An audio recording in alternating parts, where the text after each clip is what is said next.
1946年7月4日，在美国的支持下，菲律宾宣布独立，走上了独立自强的道路。我们通常都认为菲律宾的独立是人民抗争的结果。简单的举个例子，1902年，美国驻菲总督麦克阿瑟就宣布美菲战争结束了。可结果呢，一直到1906年，美国才正式对外公布结束美菲战争。在此期间，菲律宾人民从未停止过斗争。截止1908年，菲律宾累计出现近390个反美组织，更是爆发过50多次大型武装起义。还有一种说法，意思就是说，美国之所以支持菲律宾独立，一是考虑到了当时民族独立意识空前活跃的时代大背景，二是因为二战后美国只保留了具备战略支点意义上的殖民地，比如一直被美国列为未合并领土的殖民地关岛。菲律宾已经无法满足美国全球化部署的战略条件，成了弃子。可是参考美国在美西战争中的表现，典型的一边倒压着打呀。就连菲律宾的老东家西班牙面对当时还未成长起来的美国尚且如此，菲律宾那些民间武装起义又能起到实际的作用吗？再结合美菲战争中美国的一系列镇压手段，1899年到1901年2年时间，派兵11万，大大小小打了2811仗，美军4243人死亡，2818人受伤，耗资近10亿美元。菲律宾因战争屠杀或者伤病致死的更是达到了20万人以上，伤者更多。付出了这么多如此惨痛的代价，结果说放弃就放弃，这合理吗？其次，自从大航海时代开启，菲律宾就已经摇身一变，从东南亚最边缘的角落变成了航海贸易的十字路口。向北就是中国经济发达的东南部，向西就是香料大户印尼，同时还是东亚最靠近日本的地方。光是这些就足以证明菲律宾对于航海贸易甚至是全球贸易体系搭建的重要性，更是注定会成为贸易中转的枢纽之一。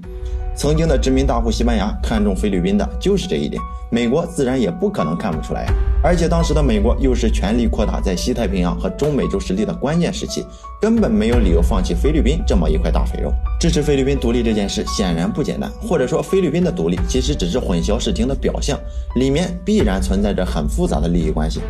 让我们把时间线回溯到菲律宾独立之前，这时候的菲律宾还是西班牙殖民地。1873年，一场甲米地起义唤醒了菲律宾人民的民族意识。截止1892年，菲律宾秘密组织卡蒂普南正式成立，更是提出了要依靠人民群众通过武装斗争实现民族独立的纲领，轰轰烈烈搞起了大革命。可草台班子终究就是草台班子，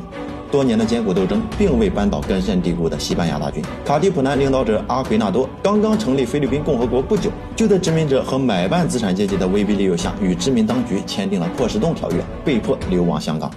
但就在这时候美西战争爆发了。同时因为菲律宾人民一直牵制着大量西班牙军队，美军当然不会错过这个痛打落水狗的好机会。通过阿奎纳多顺利介入菲律宾独立战争，并在1898年5月2号于马尼拉湾歼灭西班牙舰队，顺利进入菲律宾本土。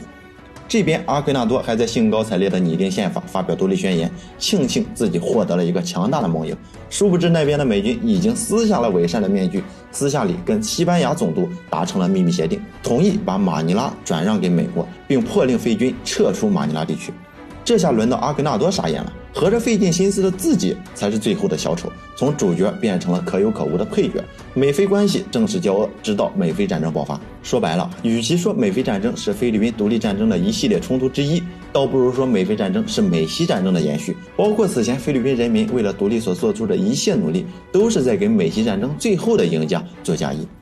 这么一来，美西战争和美菲战争的正当性就成了美国当局不得不考虑的一个问题啊。否则一不留神可就坐实了侵略战争。事实上也确实就是侵略战争，毕竟不管是美西战争的战略目标古巴，还是美菲战争的菲律宾，在战争爆发前无一例外都是西班牙的殖民地。就比如大木不乖，他爸正在揍大木，我跑过去告诉大木他爸不能揍，然后我揍了大木他爸一顿，并说以后大木归我管了，这正当吗？这合适吗？显然不正当呀。所以不管是美西战争还是美菲战争，之后的一切行为都要围绕这个正当性去进行，哪怕它事实上不正当，美国当局也得想办法把它变成正当行为。所以针对古巴内战，美国当局是这么说的：从人道主义的观点出发，为了维护文明，并且为了保护受到威胁的美国的利益，有必要使西班牙停止对古巴的战争。为了达成这一目的，美国有权利和义务诉诸战争。与此同时，针对事实上对菲律宾的侵略，美国当局又是这么说的：出于人道主义的理由，才断然对西班牙开战，美国必须承担起应尽的义务，将被压迫的菲律宾人从西班牙暴政的枷锁中解放出来。教化菲律宾人，提高他们的素质，使其文明化和基督教化。这是美国这样的优秀的盎格鲁撒克逊民族对尚未脱离野蛮状态的劣等的菲律宾人进行教化的道德义务。大家听听，这高高在上的语气是多么的高大上。可是这些为了论证侵略战争正当性而到处巡回演讲的演讲词，除了那些狂热的美帝爱国主义分子，还有人会信吗？光凭这些狂热分子可挡不住国际舆论的口诛笔伐。而一旦事实侵略的战争罪名坐实，先不说战争责任谁来承担，美国为了掩盖对外扩张而采用的政治、经济、文化等更隐蔽的新殖民主义侵略手段可就暴露来了。真到那时，必将同利用暴力和强权侵略的老殖民主义一样，遭到国际社会的唾弃。美国对外扩张的新殖民主义战略也必定会遭受沉重打击。更别提这个时候的美国正是猥琐发育阶段。光是中日甲午战争后，列强在中国的帝国主义动向就已经让美国难以招架了。所以，除了那些具备战略支点意义上的必要战争行为，能不打就不打。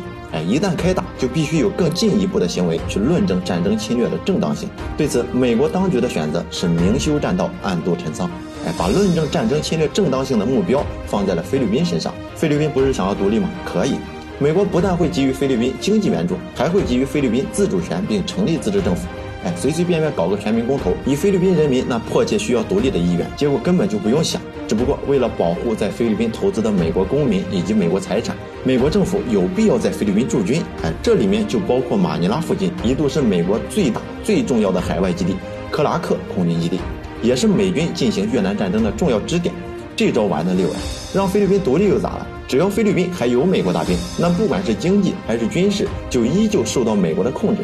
原本事实侵略的美菲战争也摇身一变，从美西战争的延伸变成了菲律宾独立战争的一部分。事实侵略的战争行为就这样被支持菲律宾独立所绽放的光芒掩盖。加上美菲战争和美西战争的关联性，就在美国身边的古巴有了菲律宾这样一个支持民族独立、绽放耀眼光芒的幌子，也根本就不需要进行下一步动作，